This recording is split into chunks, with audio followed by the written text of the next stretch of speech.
Good afternoon, everyone, and welcome back to USTA Florida's Here to Serve podcast. My name is Laura Bowen, and I'm the Executive Director here at USTA Florida. We're kicking off our 2025 series of the podcast with our special guest, Brian Vahaly. Brian is the 2025-2026 Chairman and President of the USTA Board of Directors. Brian has served 5 non-consecutive terms on the USTA board, and he's also a member of our investment committee and the board liaison for player development and the youth tennis councils. You probably know that Brian played professionally for about 7 years, and he reached a world ranking of number 64. In fact, he was the only male college graduate in the ATP Top 100 at that time, and he remains the only current or former ATP player to publicly come out as a member of the LGBTQ+ community. Brian attended the University of Virginia, where he became a 3-time All-American and reached the NCAA singles final. He was twice named ACC Player of the Year, graduating as an academic All-American with a double major in finance and business management. After retiring from professional tennis, Brian is now a recognized leader in the health and wellness sector, particularly in private equity-backed early-stage companies. He's actually played a pivotal role in operational turnarounds, driving growth and improving profitability. His inclusive leadership style has been instrumental in the successful exits of companies such as Next Gen Venture Partners and UFit Gyms. Brian currently lives with his husband Bill Jones and their 2 sons in the Washington, D.C. area. I think you'll learn a lot about Brian from this podcast.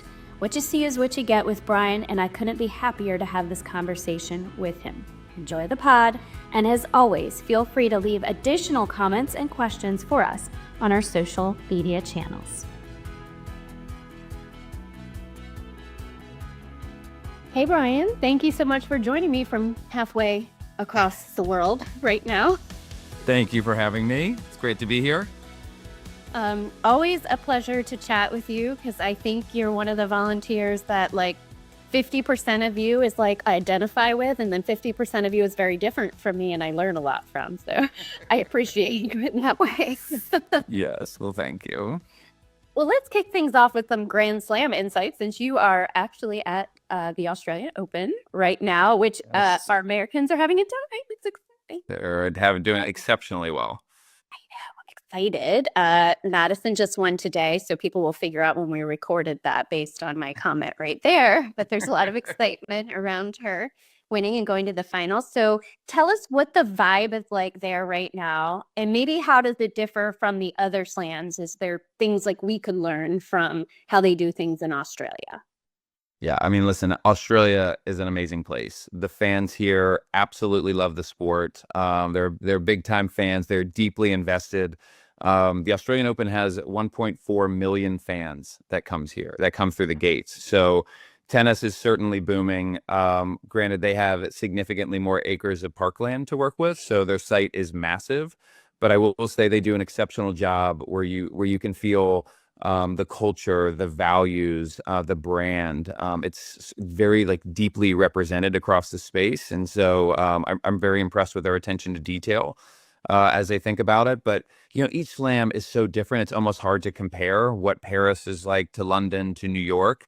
But I'll say the Aussie kind of vibe and energy is felt, and I'll tell you just meet some of the nicest people here. It's they call it the happy slam, and I'll tell you, there's something about the culture. It's pretty fun.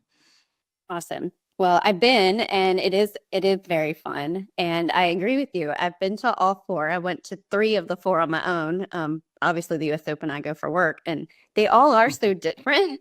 And the vibe is so different. So I always like to ask people that, not on the podcast because they never answer me, but separate from the podcast, someone's your favorite, right? And then we compare notes, which is funny. Yes. At the USTA, everybody thinks oh, if I don't say the US Open is that bad, but what I think is cool about it is they're all different. And so we can all find one that sort of speaks to our vibe. I love them all for different reasons as you walk in, and they feel so quintessentially right for the organization and the country they're in. So it's just hard to be in a bad mood here. Everybody's so positive and nice and friendly and welcoming, and that energy is sort of infectious, and so it impacts all of us, and I love it. I'll be sad to go. Well, that's good learnings we can take away. Energy, Yes. positivity, infectious. So, like to see that. American professionals are having a moment right now. Personally, I'm very excited for Madison. Also excited for Ben, who hasn't played his semi yet, but he's having a time of it right now. So, why do you think American tennis is having this moment and is so strong? And can you share maybe some more about how our players are feeling right now and how they're viewed on that global stage? Like what are your observations there? Yeah, I mean, for me, what I think we've done an exceptional job with is it really starting with culture. We have a very strong Team USA concept where the players are out there supporting each other, pushing each other, training together. They're friends. I mean, it's not hard to see how they even engage online, through their social handles. And as much as they care about their own success and winning, they care deeply about each other and also care about what I've really been interested by this generation is they're really focused on what's coming after them and making it easier for the Americans that are coming next. And so the team aspect of it, seeing, Emma and Madison spend time talking, after Emma lost to Iga and then Madison, beating Iga. It's just really nice to see what they have built. And I think you'd be very impressed with not only their work ethic, but just the way in which they push each other. And so to me, that's at the forefront. Culture is always at the forefront of successful enterprises, organizations, or teams. So I think we've really nailed that part. And I'd say globally, Italy and the United States are at the top of the chain right now. So I will say it's incredibly fun to be in Australia representing the United States, and people sort of wondering, how are we doing it? How's it working? And the reality is our player development team and coaches have a great deal to do with that. Our private sector coaches have a great deal to do with that. And, for me in this answer, I'm just sort of highlighting what the players do. They are an exceptional group, incredibly welcoming. And yeah, I think it starts there at the top. And I think I'm excited to see some of the young Americans and juniors. We've got a great path ahead of us with some great players. Yeah, I hope the players know how much, I'm not sure they really know how much of the people in our network follow them so closely. And I mean, the energy today, obviously with Maddie's match being early in the morning, I can't tell you how many people were texting and messaging, right? Obviously, it's like 3 a.m. here, right? And people are like, oh my God, I'm watching the match. Right? And then I walk around at 9 or 10 o'clock and everybody's like, I'm so tired, but we're so happy. Right? And I mean, just how much the energy and the investment back here, right? So that, maybe sometimes they don't know that, but we follow like everything that they're doing and we cheer them on and we're like, yay. No, and I try to echo that. I don't want to bother them here at the slams, right? They're incredibly focused, but where I can send them a text message of encouragement, how USA is proud of them. I want them to know and feel that, right? Sure, they got to be in their bubble and they got to focus, but I feel like it's on us to make sure that they know how much people care, how much it means to us that they're representing our country, how much their country is behind them. I just think those little things are really important, especially when you're out here competing, out in Australia and feeling a little isolated. I want them to feel the USTA and the United States, deeply behind their success and excited to see them do so well. Good. Well, we're sending all the love to them. Did want to sort of transition. You mentioned this a little bit earlier in your answer, and I wanted to ask you, you have a great background. Obviously, you were a player on the tour, which Long time gives ago. you a different perspective, right, Sure. than maybe some other leaders would have. So when you look at the role of USTA in developing the top players, um, how how do you see that role? And then how does that translate here to what we do in supporting those local coaches and programs, like what can we do and what are we doing well, and maybe what can we do better here at the section and the grassroots level? Yeah, no, it's a big question, and it's a great question. It's the right question, and ultimately, that question has budget implications. As of late, we made the decision to bring junior comp, collegiate, our pro circuit events, professional, all under one roof, just to really be thoughtful about call it the high performance pathway. And a lot of these questions are coming up in real time, right? Where can we, as the USTA, best help the ecosystem? Whereas, where can the private sector, take a more leading role, and trying to think through that. For me, it's so important that we just have a really thoughtful strategy and ultimately are really transparent with our stakeholders. I want our players, I want our parents to know how and when and where we can help. And so to me, that's really important. I care deeply about making sure our pathway is affordable, so that all Americans and our best Americans have a strong shot, both at the professional levels, but also the collegiate levels. I loved college tennis, and I want to make sure more Americans are playing college tennis. But we're looking at how to best provide support at the junior level, how to best provide support at the pro circuit level. That's one of the areas Italy's been really successful, is a really healthy amount of pro circuit events that allows their players a very affordable place to compete. So really looking at that, we're looking at how we best connect our players with the best coaches. We have some amazing private sector coaches. We have amazing physios. We have great sports psychologists, ones that I've worked with, incredible doctors. We have access to great data. So on players' matches. So how and where the USTA shows up, I think we need to get really clear on and be real strategic about it. And ultimately transparent. I think that's something at times we just have been a little bit nebulous in terms of how and where we can provide help. So how does that translate down to sort of the local level? I mean, for me, where we in that sort of high performance pathway engage with coaches, I think is so critical, because as much as we need to think about, helping our best Americans and how can we help them break into the top 100, the top 50, top 10, great, Grand Slam finalists and semifinalists that we have here. That all frankly comes back to the coaches. So us really helping not only make great players, but let's make great coaches, because the coaches not only impact that player they're working with, but they work with tens of thousands of other kids. And coaches are so critical to the delivery system of our sport. I really want to be thoughtful about how we make our coaches even better. Yes, at the high performance level, but also at the grassroots level. And so really trying to be thoughtful about how at national versus the sections we can help coaches run better businesses, be better coaches, provide better experiences, retain more clients. And again, back to my original comment, how does this all map back to the budget? Because what I'm really excited and certainly personally passionate about is, how can we best spend our time and spend our dollars more effectively? I have a question about that, which is really interesting too. So I'm glad that's a good segue. Yeah. I did sort of want to comment on that a little bit, where what I've learned over the years here is I used to think player development was sort of like the separate thing. And I didn't really engage with it. It's not my background. I think everybody knows that, right? That's not the space that I come from. What I've learned over the years, and particularly this last year when we had events with like Marty Fish and Mary Jo Fernandez, who grew up in our system, that there was sort of this common theme that it was like, you get better by playing more. And playing more means all of the things, right? And so sometimes I think we're so pathway obsessed, like what's the right way, right? Sure. And what I love about hearing, just I observe a lot because I don't comment in this space, but I loved the thought of like, there's a lot of avenues here that maybe we're not supporting or tapping into. You mentioned college being one, right? We do a lot in the public park space, and we have some phenomenal coaches that are coaching in the public park. Some of them work for us.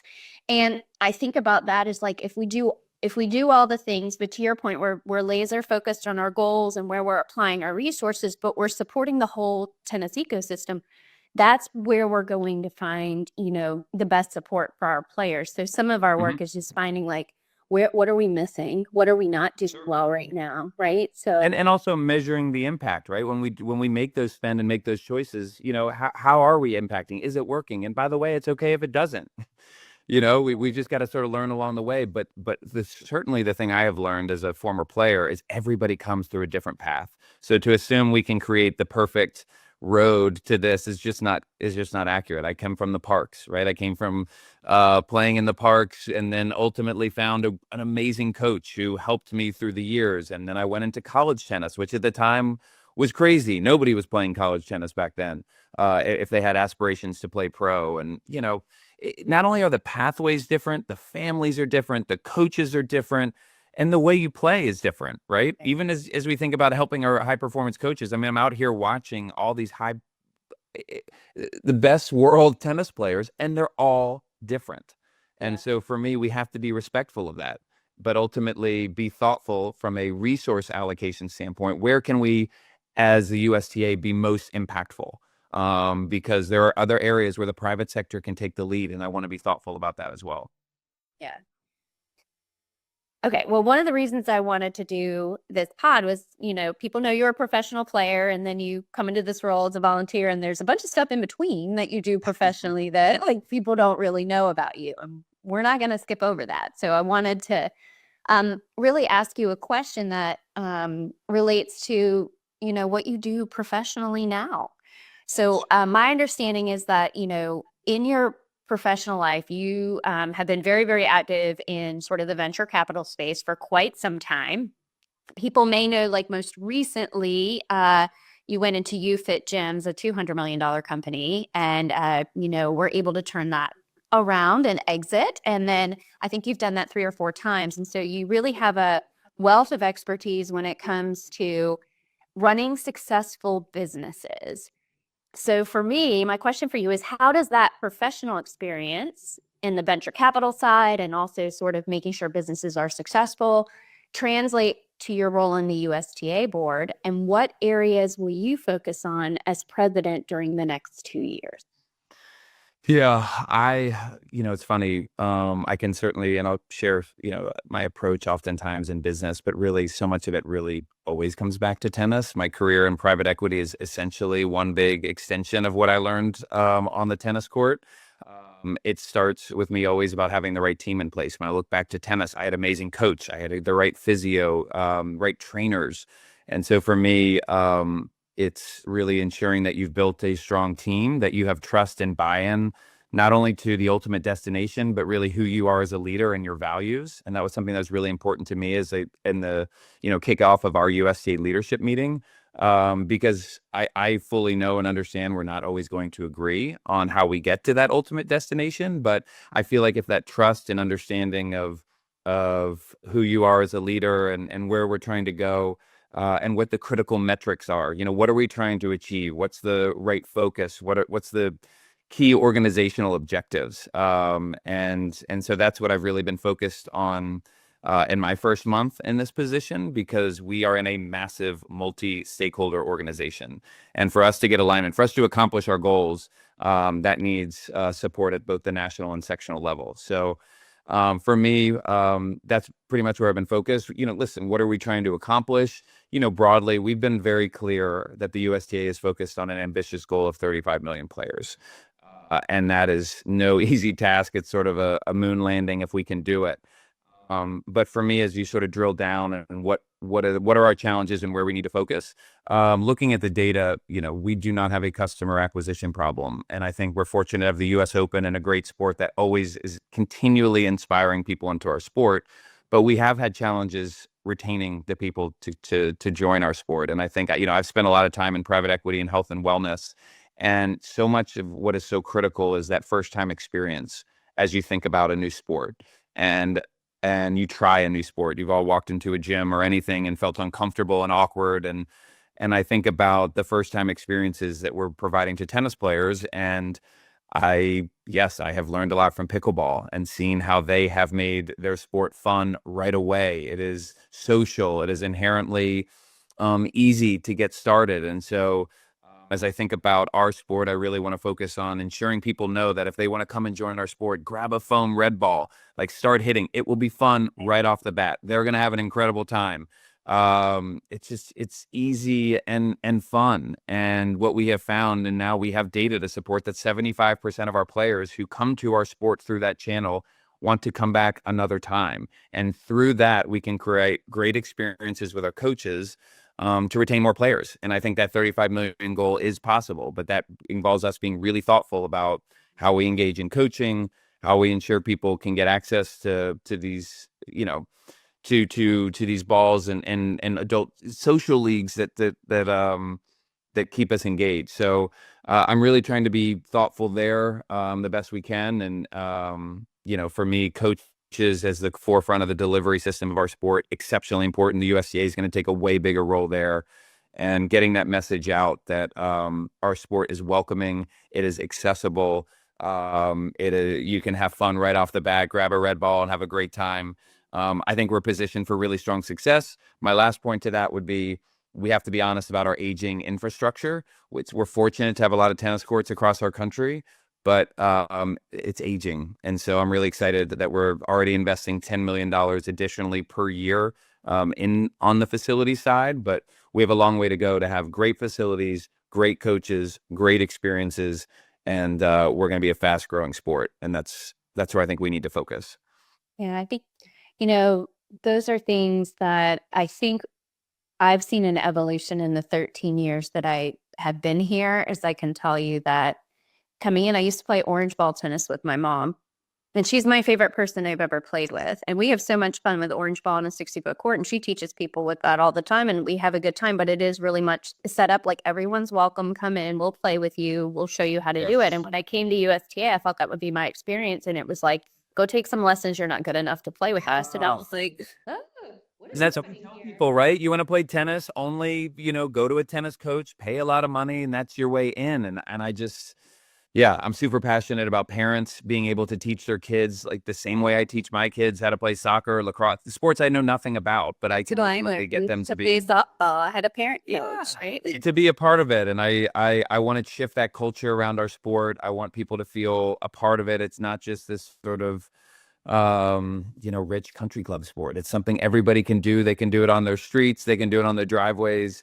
And let's get people out there engaged in it. And for me, what I will also share is, as much as it's important to think through these tactics on how we get there, organizationally, we struggle because every couple of years there's shifts in leadership. And so I'm also really focused at the board level of maintaining or ensuring that we have continuity, so that if we're going to ultimately have a really thoughtful operational plan, you can't have shifts in strategies, approach, and focus every 2 years. So it's important for me to get that with our current board, get it with our officer pool. Otherwise, we run the risk of just consistently changing strategies, and that can happen. So I don't want to just talk specifically about ideas that I have. To me, we got to go way bigger picture on customer retention, facility improvements, and getting the best coaches, the best delivery system in the world, which can go all the way to our professional coaches, to our parent coaches. Awesome. Well, let's talk about your board for a minute, because you were talking about building a team, and boy, did you get one. So you have some incredible people on your board who are very, very business savvy. So can you talk a minute, and shout out to Cece Bellis, who at some point I will do a podcast with her, because amazing that she's on the board. She's great. Also has a venture capital background, which is like phenomenal. So Cece, you're my next call for minutes.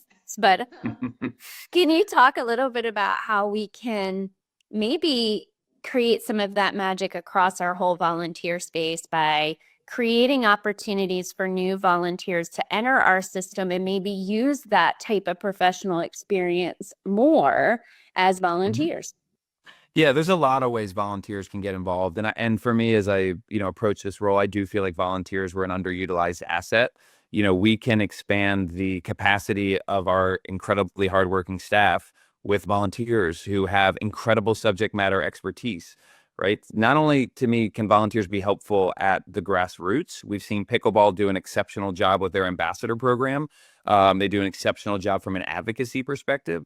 But, one of the things I certainly love at the USTA is you continue to meet really smart and thoughtful people who have subject matter expertise that we as an organization and we as a sport could leverage exceptionally well. So I'm really pushing the team on basically a talent management system. So who are our volunteers? What do they do? What are their backgrounds? How can they help? So as we have strategic problems, let's not just make a decision in isolation on our board. To your point, we have, to your point, we have exceptional board members. So I am extremely excited about who's there and how we're thinking about problems and how we're working together. And I feel like we built a really strong culture there. But listen, we're making decisions that impact a massive amount of stakeholders. So how can we best leverage our volunteers to get perspectives, to get a point of view, to get strategic options for us to consider? And so I think volunteers, if leveraged properly, can be incredibly impactful. And I want to start that at the national level. I want to lead there the best that we can. And I want to be thoughtful about how we recruit volunteers. So many times, the people engaged with us are just people who love our sport and they want to get involved and they, push to get involved. But man, I want to go out there and recruit. Come to the US Open and look around. There are amazing people here who love our sport. And if they knew there was an opportunity to engage with us, every time I ask, they say yes. And they talk about what the sport needs to them.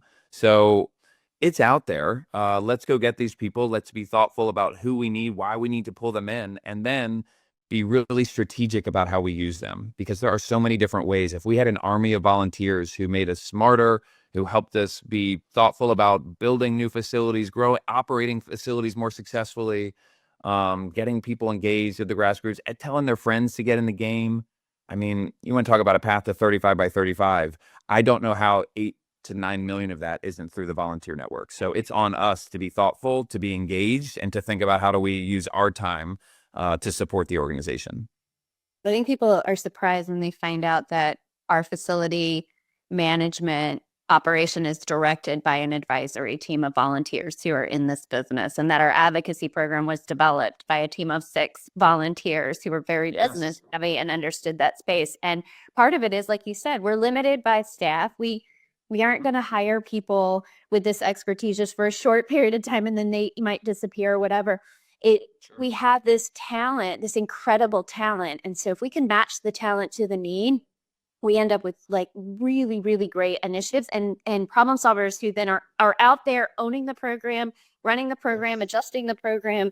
It really is pretty magical when you see it work. I mean, what an asset. And I just feel we've just, sometimes we get in our structure and our approach, and it's kind of, for me, on the volunteer side, it's sat a little stagnant. So when I introduced this volunteer management council, so much of it for me is how do we continue to be thoughtful and strategic about how we get more people doing the right work to impact our 35 by 35 goal. And if we do that, I just, what a strategic asset. So we're diving in, and it's going to look different. It's going to change. It's going to evolve. But to me, if we start doing the work 6, 7, 8 years from now, like we'll be positioned for success. So I feel good about it. If my predictions and past experience are correct, after this podcast goes out, you'll probably get 300 emails about people who want to volunteer for you. So I mean, let's go. There's just so much. There's so many areas, and so we just got to be thoughtful about high impact. Because I tell you, nobody wants to volunteer unless their time matters and their contribution feels important. So we got to spend some time also being thoughtful about what are those lanes that we really need experts to focus on. Awesome. Well, in some ways, I said this earlier, you and I could not be more different in our tennis experience. Your husband, Bill, and I are more on the same level. Tell him I will play with him anytime. And cardio tennis is actually what got me really interested in playing tennis, because I could go out and have fun. So shout out to Michelle Crossy as well in cardio tennis. That continues to be my only joy space where I only slightly embarrass myself. So we'll get Bill there at some point. But there are 2 things that I think we share, and of course you can correct me if I'm reading this wrong. I think we both have a little bit of an appetite for disrupting the current status quo, maybe a little more of an appetite than some other people do sometimes.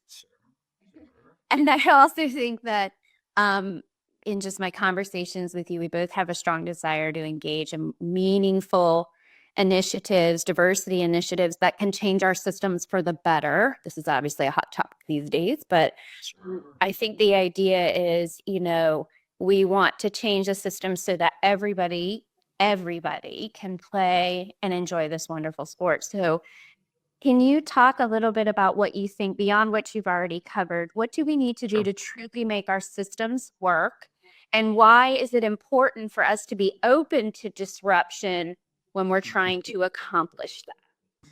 Listen, to your point, I mean, I love disruption. I love There's something, and I don't know, I'm sure tennis taught me somehow, but I'm always interested in testing to see how we can do things better. Like consistent and constant and continual improvement is really fun for me. And actually, if you think about it, that is what's so great about tennis. Every time you get out there, you're pushing yourself to be a little better, little Not bitter, more. better. I know, not better, right? No, you're just you want to get better. You want to be more strategic. Just because it was done that way before, I refuse to accept the status quo. And I'm always interested in data and ways that we can do better things. I also do not feel failure. So what if we made a decision and it wasn't the right one? And again, tennis teaches you that as well. You certainly lose every week when you're out there. So, I don't fear the failure. I love constant and consistent improvement. I love, you know, I guess I believe if we're not trying to push things forward, there is a part of me that feels like I'm going to be moving backward, or that somebody somehow, somewhere is passing us. And so to stay the same feels like I'm losing in some ways. So I'm hopeful to bring more innovation to the team, just in terms of the way we think. I love USTA Ventures. That was something I was really passionate about. Investing in entrepreneurs who are disrupting the tennis space, providing better experiences, growing our sport. I just want to do whatever we can to be helpful there. I think tennis sometimes has that reputation of being traditional, and we respect our tradition and our history. And trust me, I love tradition. I mean, I raise my kids with thinking about traditions and what you want to instill. But listen, we also run a business, and we're trying to grow a sport, and innovation is the only way to get there. So I'm gonna push that, and I know it's gonna come with people getting frustrated as decisions aren't made the way they want it, but listen, that's the only way we're going to get better. As it relates to your other comment around diversity, I mean, yeah, I listen, I certainly a sensitive topic, but it is more critical than ever, especially at USTA and within our sport. I mentioned earlier, but we have to be honest about a reputation of tennis. It's a high income white sport. And I don't like that. I want to ensure everybody feels welcome, and I don't want those actions to be performative. So just because we say it, we need to act on it and behave a certain way. And so I'm really interested. I've really enjoyed working with our Chief Diversity Officer, Marissa Grimes. She's exceptional. But I want to be proactive in terms of how we engage. I want to measure how we engage, and I want to continue to look at ways to be more and more impactful. But it's not, to me, just about the performance of it and saying it. We have to do it. And with time, I think I'm just excited for more and more diverse communities to feel like tennis is a welcome sport for them, because it's a great sport and they should be here. And I think the truth of that matter, which isn't often talked about, is we can own our history and we can do what we can do. But this is going to take the whole tennis community to do some real reflection on, like, how are we treating each other when we're on the tennis courts and when we're at our clubs? And because tennis is everyone, right? Mm-hmm. And I think that just is something that now more than ever is more important, is that, tennis courts and sports in general always thought were sort of like this great equalizer where you were a team on the field, and it was amazing to see that happen. Sure. I played softball, and with tennis, the same thing is that we're all out there to enjoy this sport that we love. And if we can maintain that and say, this is a space where we all share the love of tennis, and that's really it. That's the end. The only defining factor is what the score says on the score tender, right? That's it. For sure. That's And listen, and to your point, at the high performance way, pathway, we got to be more thoughtful with our words, what we say, how we say it, and just being considerate of the people there. And I think, the reality is the vast majority of our players just want to go out and rally and play and have fun, and oftentimes don't want to be in structured competitive places. And so how do we get into diverse communities and say, you got to check out the sport, you're welcome here, come on board, and feel like you're welcome. And as we think about 35 by 35, that's not just a leagues and tournaments goal. That is a broad-based participation. So you talk about, some big moves we need to make. We got to think about this very broadly. And for the people who just want to go out there and have fun and socialize and grab, a yellow or red ball and go do that. And they're not going to do that if they don't feel welcome and seen and heard and feel like they see people similar to themselves in the sport. So let's go encourage those people and make sure we're doing everything we can to not only invite them, but make them feel welcome when they come. Well, thank you for being an advocate for that and for supporting those initiatives and just being really encouraging in that. And again, not afraid to kind of say the things that sometimes we shy away from saying. You kind of answered my last question, but I'm going to ask it anyway, which is there anything else that those of us working locally to bring more players in and keep them for the long term, like what else can we do? You talked about retention. We kind of have a cheat code in Florida because our weather is nice. So our people who play tend to keep playing. Like we don't have that whole winter season where they go away and they can't play. So I feel like we do have an advantage here, but that doesn't mean that we always do it so well. So what else do you recommend that we can do? I mean, listen, I want to grow the sport, right? So go grab some friends, go pick up 10 red balls and go grab some drinks, go do it for your cardio tennis. Go social, go have fun with it. I mean, that's sort of the big at the grassroots level you're hoping to see. You know, we are now with data to back it, the world's healthiest sport. You can add 9 or more years of to your life. You know, we got to get more people playing. So first and foremost, grab some friends, grab a red ball. I promise you it will be a ton of fun right off the bat. And my second thing is, you know, look for other ways to engage in the sport. You know, the USTA is not just the US Open. We're out there, you know, hustling every day. Laura, you do an exceptional job at this. And how can people think about leveraging their own expertise to help grow their sport, whether that be from an advocacy perspective, whether that be from a fundraising perspective, as we try and put courts you know, in diverse communities and areas where they're underrepresented. You know, I want to, I just ask people to look for their best ways to engage because, and especially if you grab a red ball, 3 out of 4 times they're coming back again. So find your area to help and jump in. All right, that's a great action step. So everyone in Florida, all 1.7 million players that we have, grab one person.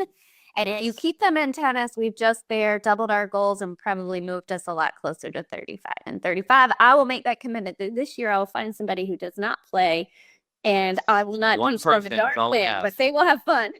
Yes, they're going to have fun. I promise you they will have fun right off the bat. And by the way, go play on a pickleball court, go wherever you can play. I promise you they'll be laughing. It'll be a great experience and they'll want to do it again. Awesome. Well, Brian, I've taken so much of your time today and I appreciate it. Enjoy the finals and the semifinals. Go Team USA, go Ben, go Maddie. Team USA. Hoping we bring him that trophy. And again, thank you for all you do. And I'm really excited to work with you over the next 2 years. Great. Thanks so much for having me. You're welcome. That's all for this episode of the Here to Serve podcast. I hope you enjoyed our conversation with Brian. For more episodes of the Here to Serve podcast and for upcoming topics, guests, and dates, visit us at ustaflorida.com/here to serve.